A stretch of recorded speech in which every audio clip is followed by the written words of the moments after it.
오늘 부산은 제8호 태풍 바비의 직접적인 영향권 안에 들겠습니다. 오후에는 태풍특보가 내려지면서 순간 최대 풍속 초속 35m에 달하는 강풍이 불겠고 최고 100mm가량의 많은 비도 예상됩니다. 자세한 날씨 정민경 기상캐스터가 전해드립니다. 이제는 태풍 바비의 눈이 또렷이 보일 정도로 세력이 강해졌습니다. 오늘 부산은 태풍의 직접적인 영향을 받겠습니다. 바비는 지금 서귀포 남서쪽 약 260km 해상까지 올라왔습니다. 중심 부근에서는 시속 155km의 강풍을 동반하며 강한 강도로 북상 중인데요. 오전 사이 고소 내역을 지나며 매우 강한 태풍으로 성장하겠고요. 오늘 오후 제주도 서쪽 해상을 지나 내일 새벽에는 서울에 바짝 다가서겠습니다. 태풍이 지나는 서쪽 지역을 중심으로 더 큰 피해가 우려되지만 태풍의 강풍 반경이 워낙 커서 부산도 안심해서는 안 두겠습니다. 오후부터는 부산에도 태풍특보가 내려지며 강풍이 몰아치겠습니다. 오늘 밤 11시경에는 태풍과 가장 근접하겠고요. 순간적으로는 가로수가 흔들릴 수 있는 초속 35m에 달하는 돌풍이 부는 곳도 있겠습니다. 또 부산은 내일 밤까지 30에서 100mm가량의 비가 예상됩니다. 현재 레이더 영상 보시면 제주에는 태풍특보가 내려지며 시간당 30mm 안팎의 강한 비가 내리고 있습니다. 오전 중에는 부산과 울산, 경남 모든 지역에서 비가 시작되겠고요. 오후에는 중부지방으로도 비가 확대되겠습니다. 밤사이 열대야가 나타나며 후텁지근했습니다. 한낮에는 부산과 양산이 31도, 거제가 29도까지 오르겠습니다. 현재 남해 동부 먼바다에는 태풍주의보가 발효 중입니다. 태풍특보는 점차 확대되겠고요. 만조시 침수 피해 없도록 각별히 주의하시기 바랍니다. 내일 아침까지는 태풍의 영향으로 강한 비바람이 불겠고요. 비는 금요일까지 이어질 전망입니다. 날씨였습니다. 태풍 바비가 서해안으로 북상하고 있지만 그 규모나 강도가 커서 반대편에 있는 부산에까지 영향을 받을 것으로 예상됩니다. 태풍에 대비해서 지역 곳곳에서는 강풍과 비 피해가 없도록 만전을 기하고는 있지만 장마 피해를 아직 복구하지 못한 곳도 많아서 지역민들의 우려가 나오고 있습니다. 송광무 기자가 보도합니다. 지난달 집중호우와 동천 범람으로 큰 피해를 입었던 동구의 한 아파트. 곳곳에는 모래주머니를 쌓아두고 태풍에 대비하고 있습니다. 하지만 폭우 때 약해진 집안 탓에 주민들의 불안감은 여전합니다.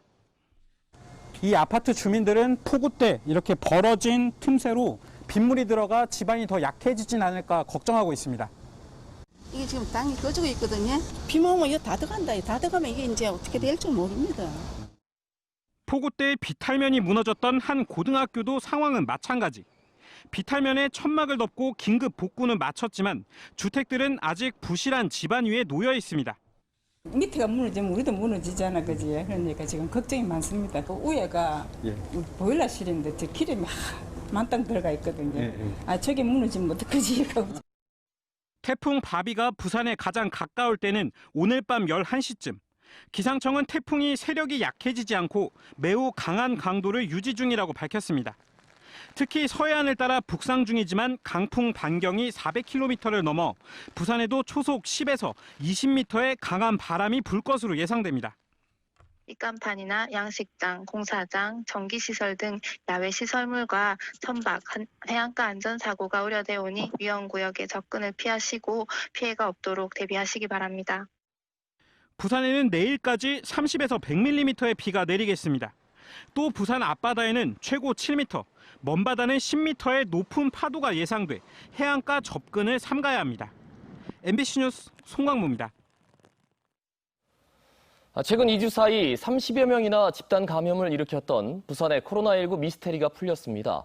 부산시가 질병관리본부에 유전자 분석을 의뢰한 결과 이 환자들의 유전자에서 국내에는 없는 새로운 유전자가 검출된 건데 러시아 선박 선원 집단 감염에서 검출된 것과 동일한 것이었습니다.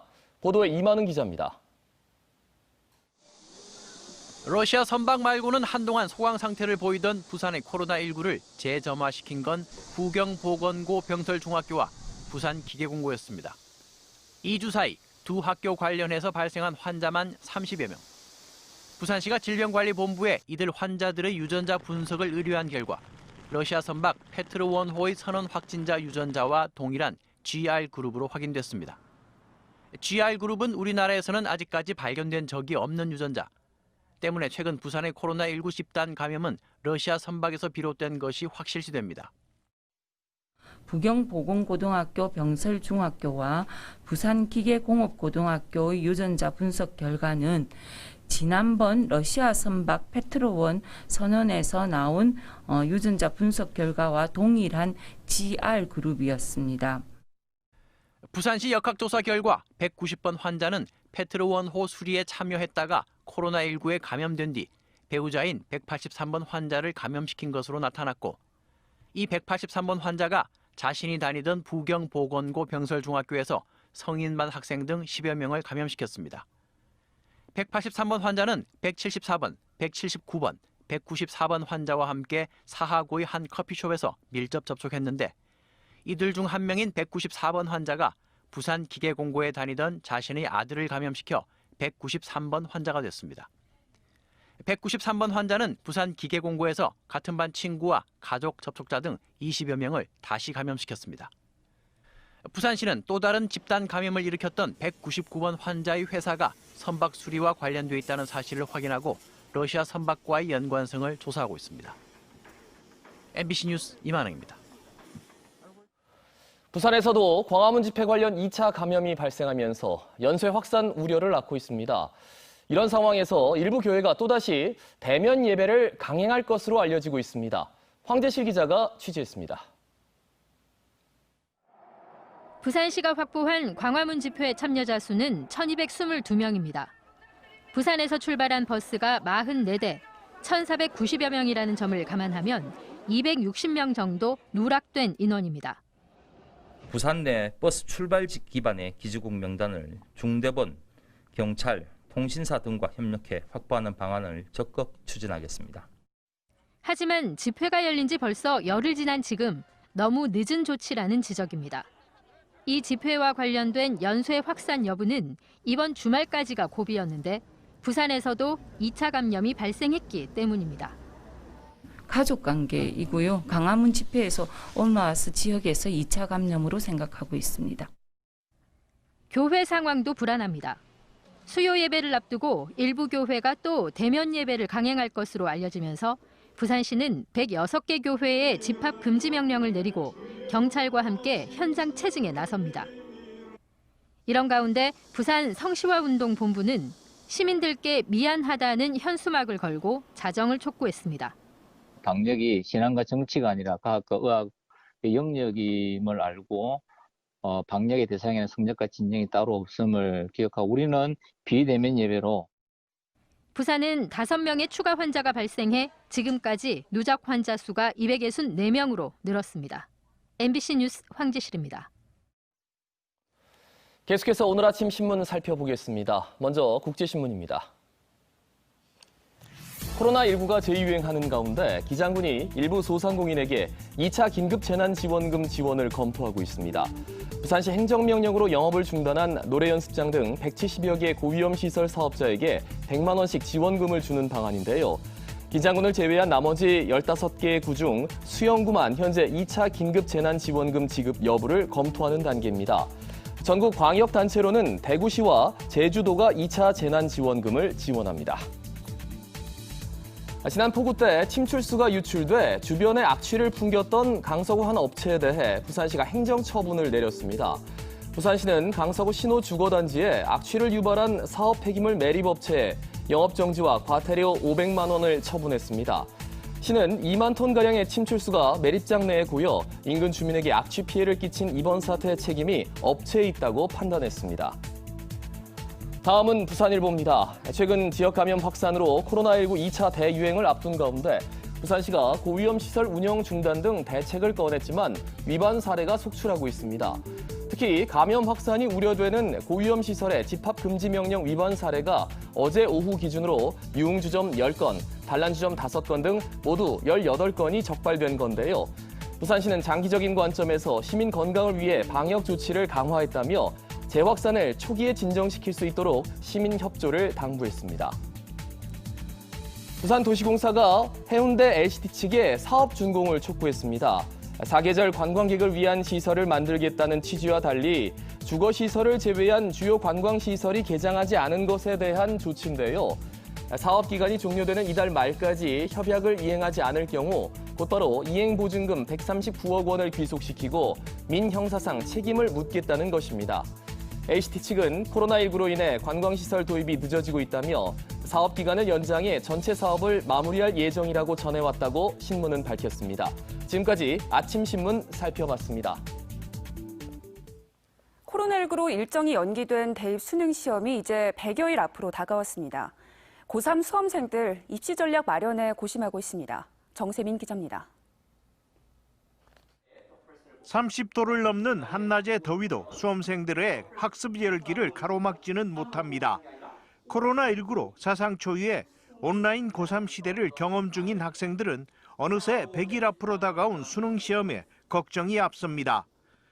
온라인 수업을 했다는 점에서 선생님과 대면 수업을 못했다는 게 가장 의사소통이 잘 안 되고 질문할 것도 조금 그런데 제약이 있었던 것 같고. 항상 불안감 속에서 공부를 해왔던 것 같고 어딜 학원을 가려고 하거나 아니면 독서실 아니면 다른 데 공부를 하려고 하면 좀 그런 것 때문에 밖에 나가기 무서웠고. 그래서 진학 지도를 하는 고3 담임 선생님들도 올해는 과거에 비해 몇 배나 힘이 든다고 고백합니다. 전체적으로 우리 아이들이 3학년 1학기 때 거의 자동봉진을 못했는데 그런 상황이 좀 많이 염려스럽고요. 그러니까 학종 전형으로 가는 아이들은 특히 문제가 좀 많이 되는 것 같고. 지금도 현재 교실은 마스크를 끼고 수업을 하고 있습니다. 지금 당장 수시 상담도 우리가 해야 되는데 이게 마스크를 끼고 상담하기도 상당히 힘들 거라고 지금 예상이 되고 있습니다. 입시 전문가들은 수능 시험일까지 온라인 수업 전환 등 학사 일정에 흔들리지 않고 자신의 하루 학습량과 학습 리듬을 유지하는 것이 무엇보다 중요하다고 강조합니다. 또 수능 난이도와 관련해 근거 없는 난이도 하락을 미리 예단하지 말고 기존의 난이도를 유지한다는 생각으로 흔들림 없이 대비해야 한다고 지적합니다. 사상 최초로 온라인 고3 시제를 경험하고 있는 수험생들은 코로나19로 인한 충격과 혼란 속에서 이제 100일 앞으로 다가온 수능 시험을 위해 마지막 집중력 경쟁에 돌입했습니다. MBC 뉴스 정세민입니다. 오거돈 전 부산시장의 성추행 사건과 관련해 경찰이 넉 달 만에 수사를 마무리했습니다. 강제추행 한 건에 대해선 기소 의견으로 검찰에 송치했지만 다른 의혹들은 증거를 찾지 못했습니다. 박준호 기자입니다. 지난 4월 부하 여직원을 강제 추행한 혐의로 사퇴한 오거돈 전 부산시장. 경찰이 넉 달 동안 수사를 벌였지만 결국 오 전 시장이 인정한 추행 혐의만 기소 의견으로 검찰에 송치됐습니다. 오 전 시장은 올해 성추행 사건 이외에도 총선 패배를 막기 위해 사퇴를 미뤘다는 공직선거법 위반 의혹과 지난해 또 다른 성추행 의혹 등 6건의 혐의로 조사를 받아왔지만 5건은 결국 무혐의 처분을 받았습니다. 경찰은 오 전 시장과 정무라인 인사들이 청와대나 여당 인사들과 통화한 기록이나 접촉한 흔적을 찾지 못했고 또 다른 성추행 의혹과 관련해선 피해 여성의 진술을 확보하지 못했다고 밝혔습니다. 성추행 사건 수습에 관여한 신진구, 장영철, 전현직 보좌관 등 정무라인 인사 5명도 수사했지만 혐의 없음으로 끝났습니다. 경찰은 오 전 시장 측이 사퇴 시점을 결정하지 않았고 피해 여성이 외부 정치와 무관하다는 성명서를 공개한 점 등을 근거로 보좌관들의 개입 의혹 등의 무혐의 결론을 내렸습니다. 경찰 스스로 한 점 부끄럼 없이 저인망식 수사를 펼쳤다고 밝혔지만 결국 오 전 시장이 인정한 강제추행 이외엔 별다른 성과를 내지 못해 면죄부 수사라는 비판도 나오고 있습니다. MBC 뉴스 박준호입니다. 경찰 특공대 활약이 부산 이곳저곳에서 이어지고 있습니다. 고층 건물에서 레펠 작전을 펼쳐 투신을 막기도 하고 어제 새벽엔 방화 소동을 순식간에 진압하기도 했습니다. 현지호 기자입니다. 고층 건물 창가에 올라 투신 소동을 벌이는 한 남성. 경찰 특공대원들이 로프를 타고 잽싸게 내려와 건물 안으로 남성을 밀쳐넣습니다. 1초도 한눈 팔 수 없는 긴박한 순간. 오, 좋아. 한밤중에도 경찰 특공대의 활약은 이어졌습니다. 어제 새벽 영도구 동삼동에선 자기 신변을 비관한 한 50대 남성이 자살 소동을 벌였습니다. 온몸에 기름을 두른 채 LP가스에 불을 붙이려던 그 순간 소화가루가 나가자마자 경찰 특공대원들이 달려들어 순식간에 남성을 제압했습니다. 불이 번질 새조차 없이 펼쳐진 숨막히는 진압작전. 대치 상황은 2시간 넘게 이어졌지만 특공대의 투입으로 큰 사고 없이 상황은 마무리됐습니다. 위태로운 상황이었지만 매일매일 실전과도 같은 훈련이 작전 성공을 이끌었습니다. 평상시 이제 훈련 자체가 굉장히 위험도가 높고 이제 폭약이나 총기 이런 거를 많이 다루고 훈련을 하기 때문에 그런 상황에서 전혀 주저없이 출동을 하고 작전을 할 수 있는 인질소동, 테러 등 극한의 위험에 대비해 경찰 특공대는 오늘도 비상대기를 이어가고 있습니다. MBC 뉴스 현지호입니다. 다음은 지난 한 주간 지역 경제계 소식 전해드립니다. 경제메모 정은주 기자입니다. 코로나19 여파로 지난 2분기 부산 지역 경제 상황이 1년 전보다 악화된 걸로 나타났습니다. 동남지방통계청에 따르면 2분기 부산의 광공업 생산지수는 자동차 생산 축소 등의 영향으로 1년 전보다 10.5% 감소한 걸로 나타났습니다. 또 운수와 창고, 숙박, 음식점업이 고전하면서 서비스업 생산지수도 전년 대비 5.6% 줄었고 무역과 수출 역시 전년 대비 30.9%나 감소했습니다. 지난해보다 유일하게 상황이 나아진 것은 건설 부문으로 부산의 건설 수주는 전년 대비 47% 증가했습니다. 정치권에서 시작된 메가시티 구축 논의가 지역 경제계로도 확산되고 있습니다. 부산 상인은 최근 부울경이 수도권에 대응하는 광역 경제 공동체로 나아가야 한다는 내용의 부울경 메가시티 추진 정책 제안을 발표했습니다. 상인은 이를 위해 산업구조 고도화, 물류허브 경쟁력 강화와 부울경 공동현안 사업 발굴, 통합행정관리 체계 마련, 신공항, KTX 남해선 신설 등의 전략을 제시했습니다. 지난주 마감된 부산시 주금고 모집에 부산은행이 단독으로 신청한 것으로 확인되면서 은행 측이 한숨을 돌렸습니다. 단독 신청에 따른 재공고가 진행될 예정이긴 하지만 추가 신청 은행이 없을 경우 부산시는 부산은행이 낸 제안서를 바탕으로 적격 여부를 심사하고 9월 중 금고 운영기관을 확정할 계획입니다. 주 금고로 선정되면 내년부터 4년 동안 부산시 예산을 관리하면서 시 정책에 맞춰 다양한 금융 지원과 사회공헌 활동에도 참여해야 합니다. MBC 뉴스 정은주입니다. 해양수산부가 다음 달 7일부터 18일까지 2020 해양수산 온라인 취업박람회를 개최합니다. 이번 박람회는 해양수산 분야 최대 규모의 일자리 행사로 올해는 코로나19로 비대면으로 진행하며 해양수산 분야 공공기관과 대기업을 비롯해 중견, 중소기업, 창업기업 등 100개 기업과 기관이 참여합니다. 박람회 모든 프로그램은 온라인을 통해 진행되며 취업박람회 홈페이지에 접속해 채용 정보를 확인하고 기업의 인사 담당자에게 1:1 대화 상담과 집단 상담을 신청할 수 있습니다.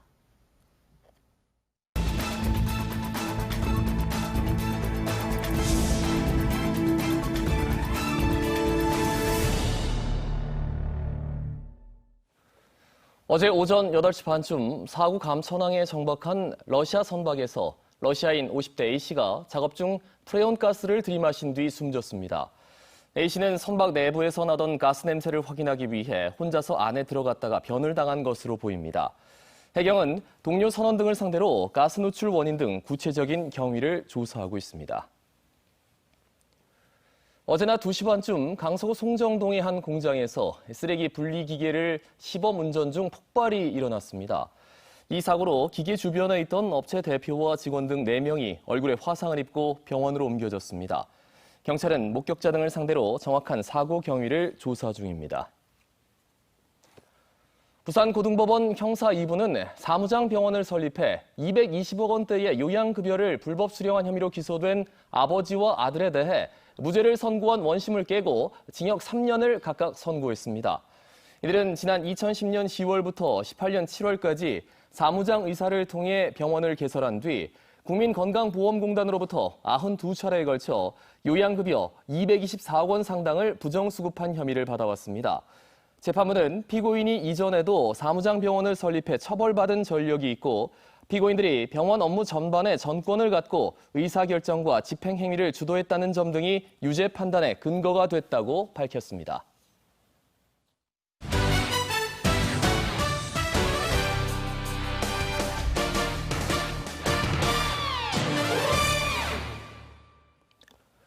프로야구 롯데자이언츠가 SK 와이번스와의 경기에서 접전을 벌였지만 8대10으로 역전패를 당했습니다. 롯데는 어제 사직야구장에서 열린 경기에서 1회 초 SK에게 석점 홈런을 허용한 뒤 5회 초에도 홈런을 맞으며 6대0으로 경기를 끌려갔습니다. 5회 말 롯데는 한 점을 추가한 데 이어 6회 말 만루 기회에서 2점을 추가했고 이어 손아섭의 만루 홈런으로 단숨에 7대6으로 역전했습니다. 하지만 7회 초 다시 SK에게 넉 점을 내주면서 승기를 빼앗겼고 9회 말 한 점을 추가하는 데 그쳤습니다. 부산교육청은 제8호 태풍 바비가 북상함에 따라 어제부터 비상근무체제에 들어갔습니다. 교육청은 태풍 피해를 최소화하기 위해 어제부터 재난대응 상황실을 가동하고 학교 등 모든 교육기관도 비상근무체제에 들어가도록 했습니다. 태풍이 근접할 위험이 예상되는 오늘 오후에는 학생 안전을 위해 하교 시장 조정과 원격 수업 전환, 휴업 등 선제 조치를 하도록 학교 측에 당부했습니다. 제8호 태풍 바비가 오늘 초속 45m가량의 강풍과 많은 비를 동반할 걸로 예상되는 가운데 부산항도 비상대응체제에 돌입했습니다. 부산해양수산청과 항만공사는 24시간 비상근무반을 편성해 태풍이 지나갈 때까지 항만시설과 화물이 피해를 입지 않도록 수시로 상황을 파악하고 긴급 안전조치를 하기로 했습니다. 또 부산항 각 부두와 공사 현장에 대해 안전점검을 실시했으며 부산항의 정박한 선박에 대해서는 어제 자정까지 모두 피항하도록 유도했습니다. 진보당 부산시당은 기자회견을 갖고 방역법을 위반하는 주한미군을 대상으로 시민규찰대를 운영하겠다고 밝혔습니다. 진보당은 주한미군이 오는 28일부터 예정대로 휴가를 진행하게 되면 우리 방역체계를 벗어나 깜깜이 전파자가 될 우려가 크다고 주장했습니다. 특히 부산은 해운대 폭죽 난동을 겪어 불안감이 더 큰 만큼 시민규찰대 운영을 통해 부산으로 휴가를 오는 주한미군을 대상으로 적극적인 방역 조치를 취하겠다고 덧붙였습니다. 미래통합당 부산시당이 코로나19 대책특별위원회를 구성해 지역 내 코로나 예방 활동과 대책 마련에 적극 나서기로 했습니다. 박수영 의원이 대책특위 위원장에 임명됐고 부산 지역 병의원 의료진들과 전현직 부산시 의원 등이 부위원장으로 선임됐습니다. 부산통합당은 또 방역기강을 바로잡기 위해 공무집행 방해 행위는 물론 역학조사 거부자와 기피자에 대해서도 강력한 처벌을 내릴 것을 요구했습니다.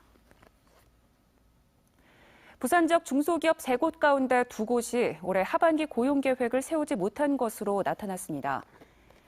중소기업 중앙회 부산 울산본부는 부산 지역 중소기업 250곳을 대상으로 고용 현황을 조사한 결과 68.8%가 하반기 고용계획이 없다고 답했다고 밝혔습니다. 하반기 채용계획을 마련하고 있다는 업체는 20%로 나타났으며 확정하진 않았지만 채용을 검토하고 있다는 업체는 11.2%로 조사됐습니다. 채용하지 않는 이유로는 코로나19와 수주 감소 등에 따른 경기 침체를 가장 큰 이유로 꼽았고 기존 인력으로 충분하다는 답변도 많았습니다.